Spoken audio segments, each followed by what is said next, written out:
Gender sensitisation हा विषय नेहमी आपण पोलीस दलाला सांगतो की तुम्हाला महिलांच्या बाबतीमध्ये संवेदनशीलता पाहिजे, पण आता फक्त पोलिसांना हे सांगून जमणार नाही. सभापती महोदय, सगळ्या प्रशासकीय यंत्रणेला सुद्धा सांगितलं पाहिजे की तुम्हाला महिलांचे जर प्रश्न आले तर ते संवेदनशीलतेने सोडवता आले पाहिजे. तिचं म्हणणं ऐकून घेतलं पाहिजे. एखादी महिला कलेक्टर ऑफिसला जाते, प्रांताकडे जाते, तहसीलदाराकडे जाते, तिला अटेंड केलं गेलं पाहिजे. आणि म्हणून जेंडर सेन्सिटायझेशन हा विषय फक्त पोलीस खात्यासोबतच नाही तर त्याचबरोबर सगळ्या प्रशासकीय यंत्रणांवर असला पाहिजे असं मला वाटतंय. सभापती महोदय, आरक्षण हा महिलांचा अधिकार आहे असं खणखणीत वातावरण आणि अजून अशा पद्धतीचं मन तयार व्हायला अद्याप सुद्धा ते झालेलं नाहीये असं माझं स्वतःचं म्हणणं आहे. एकीकडे महिलांना कामाच्या जागी सुरक्षितता देण्यासाठी सेक्शुअल हॅरेसमेंट ॲट वर्कप्लेस सारखा विशाखा कायदा आपण आणला. ICC कमिटी आपण त्या ठिकाणी घेतल्या.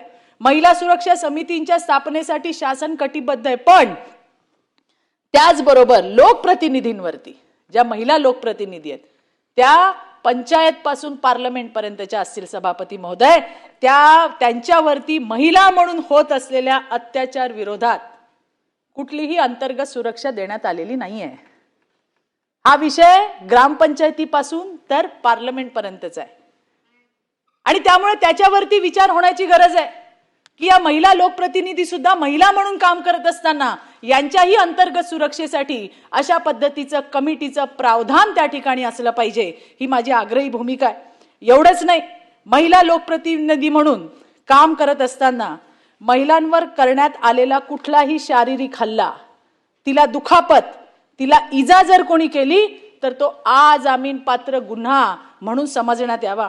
महिला लोकप्रतिनिधींच्या वैयक्तिक आयुष्यावरती टीका टिप्पणी केली जाते, तिच्याविषयी, तिच्या चारित्र्याविषयी समाजामध्ये चुकीची माहिती पसरवली जाते, चारित्र्य हनन होईल अशी पत्रकं काढली जातात, अशी पत्रकं दराडे साहेब वाटली जातात.